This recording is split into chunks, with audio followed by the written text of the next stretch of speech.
बचपन से सुनते आए हैं हम उन कथाओं को जो भारतीय साहित्य के गहराइयों में बसी हैं। एक ऐसी महाकाव्य की कथा आपके सामने है जिसने हजारों दिलों को छू लिया है, उनकी दासी बनकर। महाभारत वो प्राचीन भारतीय कथा है जो हमें अपने इतिहास के बीते किनारों को जानने का एक माध्यम प्रदान करती है। पांडव और कौरव एक परिवार के दो हिस्से, जिनकी दुनिया ने सही गलत की राहों में युद्ध करते देखा। यह युद्ध कुरुक्षेत्र के मैदान में हुआ, हस्तिनापुर के सिंहासन के लिए। ब्रह्मांड की यह महाकाव्य कथा न केवल उन व्यक्तियों की कहानी है, बल्कि उनकी अंतरात्मा की संघर्ष भरी यात्रा की भी। महाभारत एक प्राचीन भारतीय कथा है जिसकी मूल कथा एक परिवार के दो हिस्सों, पांडव और कौरव की है, जो कुरुक्षेत्र में हस्तिनापुर के सिंहासन के लिए युद्ध करते हैं। इस कथा के साथ कई अन्य कथाएं भी जुड़ी हैं, जो कई लोगों और दार्शनिक प्रवचनों से जुड़ी हैं।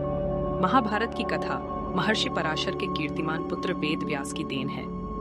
व्यास जी ने महाभारत की यह कथा सबसे पहले अपने पुत्र शुकदेव को कंठस्थ कराई थी और बाद में अपने दूसरे शिष्यों को। मानव जाति में महाभारत की कथा का प्रसार महर्षि वैशंपायन के द्वारा हुआ। वैशंपायन व्यास जी के प्रमुख शिष्य थे। ऐसा माना जाता है कि महाराजा परीक्षित के पुत्र जन्मेजय ने एक बड़ा यज्ञ किया। इस महायज्ञ में सुप्रसिद्ध पौराणिक सूत जी भी मौजूद थे। सूत जी ने समस्त ऋषियों की एक सभा बुलाई। महर्षि शौनक इस सभा अध्यक्ष हुए। सूत जी ने ऋषियों की सभा में महाभारत की कथा प्रारंभ की कि महाराजा शांतनु के बाद उनके पुत्र चित्रांगद हस्तिनापुर की गद्दी पर बैठे। उनकी अकाल मृत्यु हो जाने पर उनके भाई विचित्रवीर्य राजा हुए। उनके दो पुत्र हुए, धृतराष्ट्र और पांडु। बड़े बेटे धृतराष्ट्र जन्म से ही अंधे थे, इसलिए उस समय की नीति के अनुसार पांडु को गद्दी पर बैठाया गया। पांडु ने कई वर्षों तक राज्य किया। उनकी दो रानियां थीं, कुंती और माद्री। कुछ समय राज्य करने के बाद पांडु अपने किसी अपराध के प्रायश्चित के लिए तपस्या करने जंगल में गए।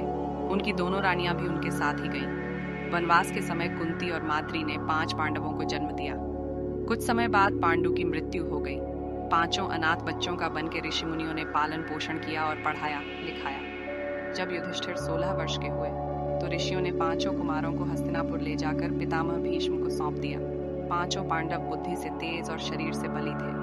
उनकी प्रखर बुद्धि और मधुर स्वभाव ने सबको मोह लिया था। यह देखकर धृतराष्ट्र के पुत्र कौरव उनसे जलने लगे और उन्होंने पांडवों को तरह तरह से कष्ट पहुंचाना शुरू किया। दिन पर दिन कौरवों और पांडवों के बीच वैरभाव बढ़ता गया। अंत में पितामह भीष्म ने दोनों को किसी तरह समझाया और उनके बीच संधि कराई। भीष्म के आदेशानुसार कुरु राज्य के 2 हिस्से किए गए। कौरव हस्तिनापुर में ही राज करते रहे और पांडवों को एक अलग राज्य दे दिया गया, जो आगे चलकर इंद्रप्रस्थ के नाम से मशहूर हुआ। इस प्रकार कुछ दिन शांति रही। उन दिनों राजा लोगों में चौसर खेलने का आम रिवाज था। राज्य तक की बाजियां लगा दी जाती थीं। इस रिवाज के मुताबिक एक बार पांडवों और कौरवों ने चौसर खेला। कौरवों की तरफ से कुटिल शकुनी खेला। उसने युधिष्ठिर को हरा दिया। इसके फलस्वरूप पांडवों का राज्य छिन गया और उनको 13 वर्ष का वनवास भोगना पड़ा। उसमें एक शर्त यह भी थी कि 12 वर्ष के वनवास के बाद 1 वर्ष अज्ञातवास करना होगा। उसके बाद उनका राज्य उन्हें लौटा दिया जाएगा। द्रौपदी के साथ 5 पांडव 12 वर्ष वनवास और 1 वर्ष अज्ञातवास में बिताकर वापस लौटे, पर लालची दुर्योधन ने लिया हुआ राज्य वापस करने से इनकार कर दिया। अतः पांडवों को अपने राज्य के लिए लड़ना पड़ा। युद्ध में सारे कौरव मारे गए। तब पांडव उस विशाल साम्राज्य के स्वामी हुए।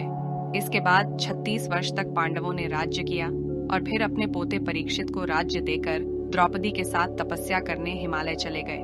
संक्षेप में यही महाभारत की कथा है। इस कथा के बारे में सुनकर हमारे मन में एक अद्वितीय भावना उत्पन्न होती है। वेद व्यास, जिन्होंने अपने अनुभवों को इस कथा के माध्यम से हमें प्रस्तुत किया, वे साक्षात महर्षि पराशर के पुत्र थे।